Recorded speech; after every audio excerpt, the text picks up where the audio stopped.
Oh my gosh, we're only $66 away from $1 million. This is going to be exciting.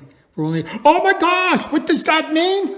It means we have hit $1 million.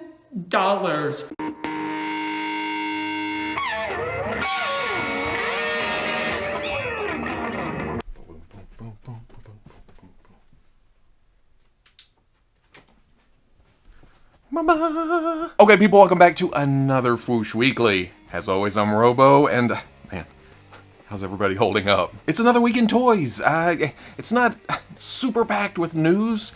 It's mostly, hey, somebody got something, and it's cool, so let's look at it. There's some updates, there's a couple of new things to look at, but mostly we're going to talk about, oh, it's almost here. But before I get into all that, I wanted to take a minute and explain pricing, especially when it comes to imports. I get a lot of comments of, where did you find it for that price? I can only find it for higher price here or here or here. When it comes to products that are marketed to Japan or any overseas market, I can only go by that manufacturer's suggested retail price, or the price on any of the import sites before it's converted from yen, or again, whatever currency they're using. So when I say $70 for a figure like a MAFEX or a Figuarts, that's the price it is on AmiAmi, or that's what Bandai says the price should be. Not the price on domestic sites after it's been imported and the tax is there, and sometimes they have to order from some of those retailers overseas, so the price does get bumped. But remember, when I say $70, you still have to pay for shipping from overseas.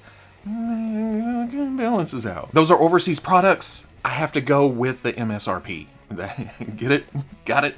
Good. There have been some updates and some major climbs in the McFarlane Toys Original Spawn Remastered Kickstarter. They have to call them stretch goals because that's what Kickstarter calls them, but like Todd explains, he's not doing these as tiers to get more money. It's like, hey, if you get to here, you'll get this. It's more like, hey, we passed this, here's an upgrade to what you already have. So I guess that's a good word.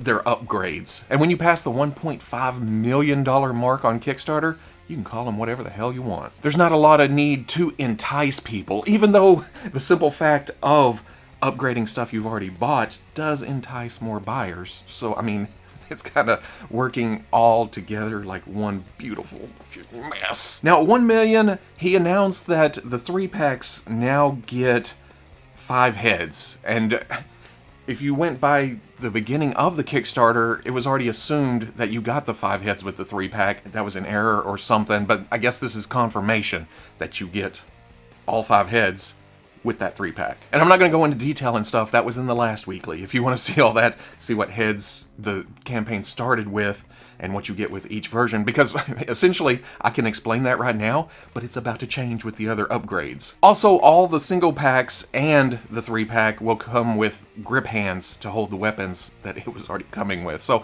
that's a cool upgrade.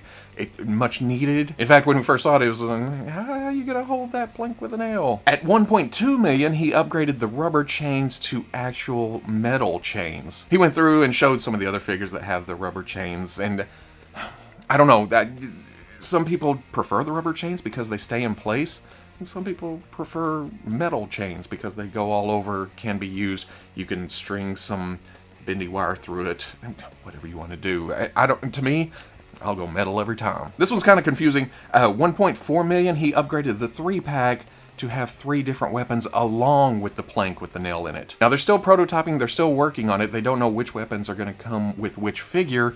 Could be guns, could be axe, could be sword, could be a mallet with spikes on it. He went through some different options. And then at $1,527,036, every single figure comes with 2 heads. Singles, 3-packs, whatever. The classic Spawn, along with the regular masked head, will now also come with a painted screaming head that was originally with the artist proof in black and white. The modern will come with both the shoelace and painted human head, and then the artist proof will come with unpainted, masked, and screaming. Following along, it kind of seems that Todd is flying by the seat of his pants here, but that is such a Todd thing to do, I think. It's charmingly awesome, I guess you could say. It's like we're taking a small peek into what we could call Todd's version of Wonka's Chocolate Factory, I guess. He's posting wacky videos, having a ball doing it. He's going through the Kickstarter comments, he's replying to backers, he's taking their ideas and, you know, considering them. He keeps adding stuff as the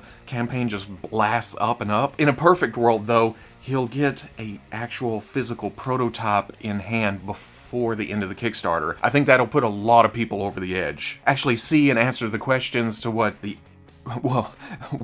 articulation actually does, the final sculpt, stuff like that. Basically, it's a crazy venture that has worked so far in the most McFarlane of ways. Now that the Medicom MAFEX Marvel Comics X-Men Cyclops has released, we can stop talking about it on the internet because everybody is so goddamn happy to have it. It's the perfect action figure, and we're all just getting around and singing campfire songs all freaking night. Anyway, to continue the weekly updates on MAFEX's delays, they have announced that the MAFEX DC movie Shazam has been pushed to May. We'd already seen a couple of pushbacks, but a reassurance is that these pictures have been floating around online this morning, so that makes it a little bit more likely we'll see this next month. These pictures seem to show that when it comes to the face printing tech, Medicom continues to improve, because there for a while it was really, really rough, and then they got better and better, and these are actually looking pretty good. Not prototype quality, but it's up there. And if I'm not mistaken, this is the first MAFEX figure with cloth, right? If it is, look at that stitching, look at that detail. I'm excited about that for some reason. But that makes me feel more confident for the upcoming figures that use, well, actually more cloth, like the Spider-Verse and basketball figures who have full costumes made out of cloth, or uniforms, whatever. Revealed at Toy Fair this week, Diamond Select solicited their Lord of the Rings Gimli and Legolas. And they look good. I wish Legolas wasn't so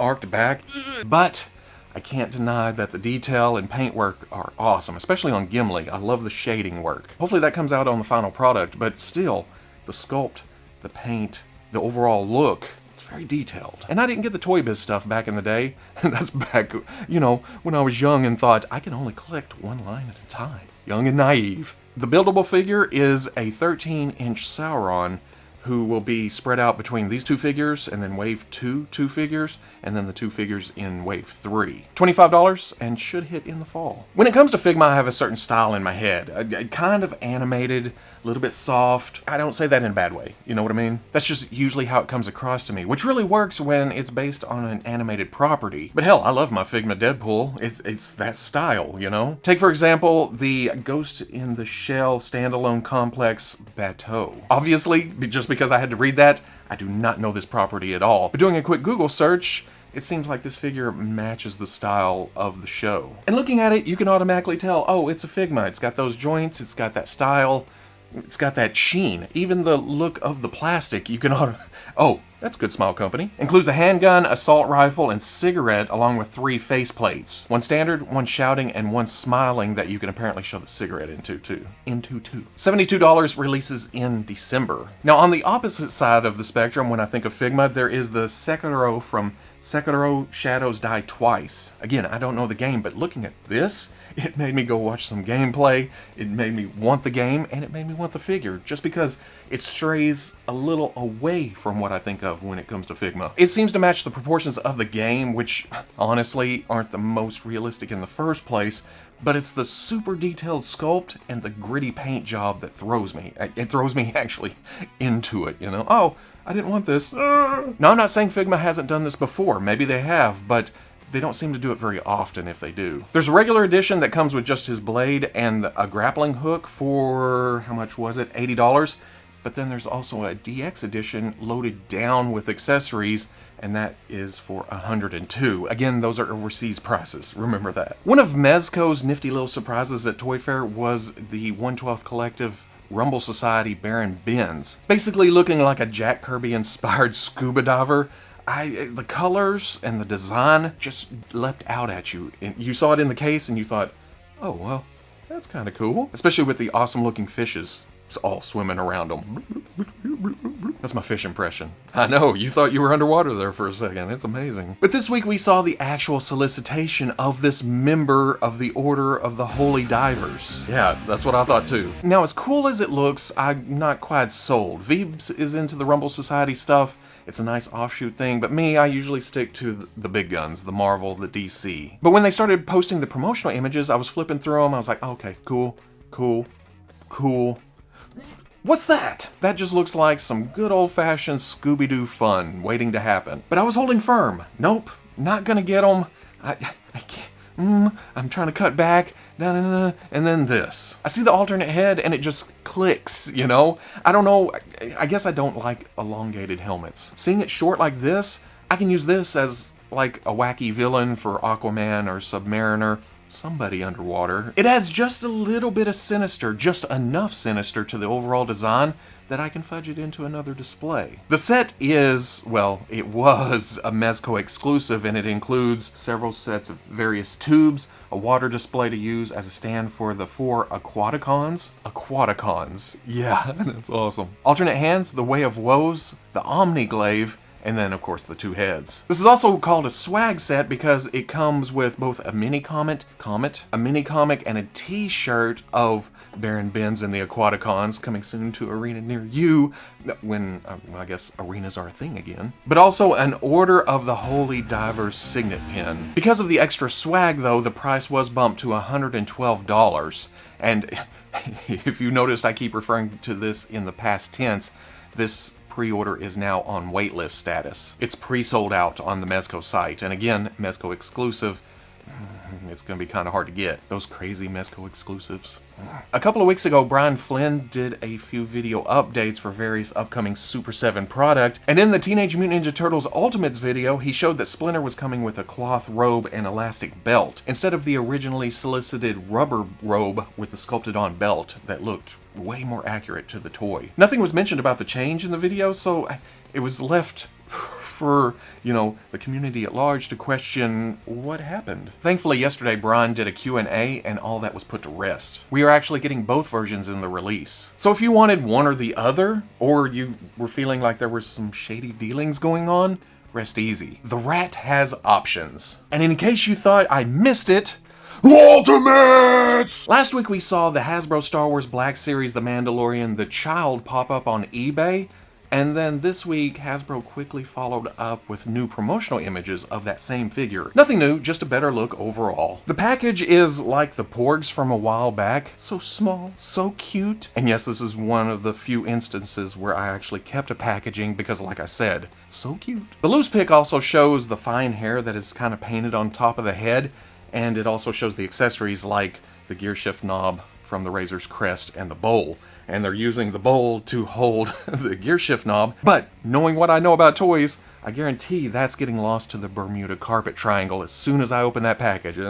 Oh, gone. Jason over at yakface.com snagged one of those eBay Baby Yodas. eBay Baby Yodas, eBay Baby Yodas, eBay Baby Yodas. Oh, I'm surprised as hell I was able to do that. Never again. But he snagged one, took some pictures, and it shows just how, well, I was going to say how big, but how small the child actually is. That's awesome. He also took a picture of all the pieces pulled apart because it's just a few ball joints, but it gives us a good idea of what articulation is actually on there. For a better look, head over to yakface.com. He's got some initial pictures, and he says he's going to be posting more pictures soon. While the Black Series Yoda and even the Boba Fett helmet, which we're seeing in stores right now, hit eBay last week, this week we see more Hasbro items like the Ghostbusters Plasma Series Wave 1. We got a good look at these at Toy Fair, but there's something about seeing in-hand pics and seeing eBay auctions where it's like, oh, those are right around the corner? They're almost in my dirty mitts? Okay, let's bring them on. Just quickly looking at the auctions several times throughout the week, it seems that Egon sells out the fastest. At least when I looked, the others would be there, Egon would be gone, and then the others would quickly be gone. Be gone after Egon. Yeah, today's a weird day. But that only makes sense. Much like Donatello is the best turtle, Egon is the best Ghostbuster. Fight me on that. I propose fisticuffs over this subject. And then of course there's Ray, there's Winston, there's Peter, and all the figures seem to share most of the body parts. Each one comes with a proton pack, a wand, but each one also comes with a unique item each. Winston comes with the stream, Venkman has a trap, Rey has the goggles, and Egon has the PKE meter. Then there's Gozer, who comes with an electricity top effect, and then there's Dana. She's labeled as Barrett, Dana, when she's obviously Zool at this point. And that has more significance when we look at the back of the packaging. It's got a cool little select your character design to it. You know, whoever you bought, that's the character that's popped up a little bit, gives a bio at the top. And then they show a picture of the Build-A-Figure Terror Dog to the side. Well, you're looking at it, you're probably going this way. Now, what's interesting about that is they actually label it Vince Clortho. Does that mean they're saving the Zool label for another future Build-A-Figure Terror Dog? But it makes me think, oh, I don't need to buy 2 of each of these to get 2 Terror Dogs. I'm gonna wait, see what happens. Plus the other Terror Dog had different horns, so there's that too. Also on eBay this week is the Hasbro G.I.Joe Classified Series Wave 1, and unlike Star Wars and Ghostbusters, there's actually something new to see here. Kinda. We already knew about Roadblock and Scarlet and Duke, and personally speaking, I've come around to the designs on these. They're still classic inspired if you look back and forth, Roadblock being version 2 with the green vest that almost matches perfectly. What jumps out at me the most is the armor on the legs, but I'm even good with that. At this point, the only thing that bugs me is the actual color gold. But getting these in hand, I'm going to see if some little slaps of paint will fix that. What eased me into all that, though, was the reveal of Destro a couple of weeks ago, and that's just some 80s goodness updated to a modern action figure. Seeing this made me go, okay, I'm in. I'm all in. Well, that started with getting the Hasbro Pulse exclusive Deluxe Snake Eyes in hand and seeing what kind of engineering is actually going on here. It's damn amazing. But speaking of our mute friend, the eBay auction reveals that the last figure in this wave that hasn't been officially revealed yet is Snake Eyes. We semi-knew that. We had guessed it.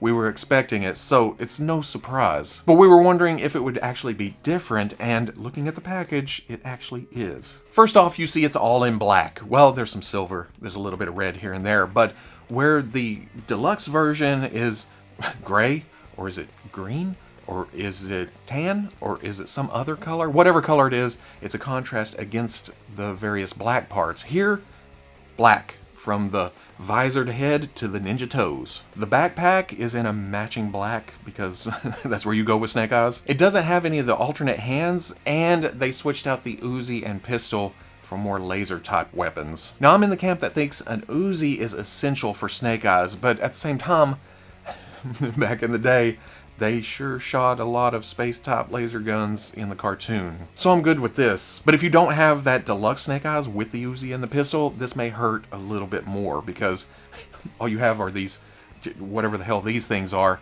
And what's weirder is what's the hole for?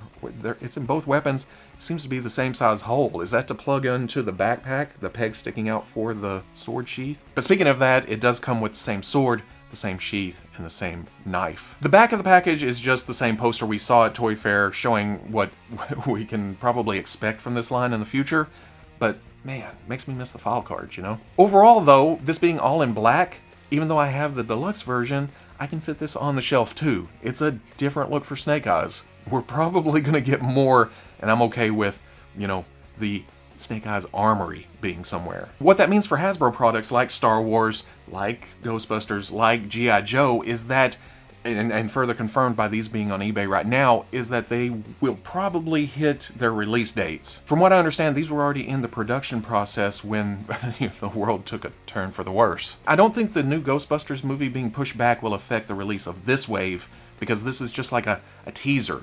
This is the original movie from, good lord, 35, 40 years ago. So the sales of this isn't based on, well, I'm sure they were expecting, oh, there's hype for the new movie, there's new stuff coming out, let's just, you know, synergy all the way across. Perfect world, that would still happen. Probably not going to. We see the Black Widow wave hitting right now, and that movie's been pushed way back. May the 4th is just a couple of weeks away, so the Baby Yoda probably won't hit that. It may be close, but I'm figuring it'll be closer to the Pulse expected date of, what was it, June 1st? And then G.I. Joe always had a release date of June 1st. I think I saw a picture of a case this morning that said, hold until June 1st. So even if it gets to stores, it may not go out, and it's not like we're running store to store right now anyway. But hopefully it hits online retailers, hopefully it gets into mailboxes, hopefully it gets into my grubby little hands. Along with all that today, San Diego Comic-Con has been canceled, which is probably the best move. I mean, even if things were looking better at that point, I don't think people were looking to rush out and stand shoulder to shoulder with 10,000 other people at the same time. I can see companies going for a more online approach, especially with reveals and exclusives, which is probably better for everybody in the long run. I think mostly I'd miss, talking to friends, other YouTubers, other toy collectors. That's most of the excitement. Yeah, sure, we see company stuff, we look in glass cases and, fog them up. But it's talking to other people that we only see once a year, twice a year.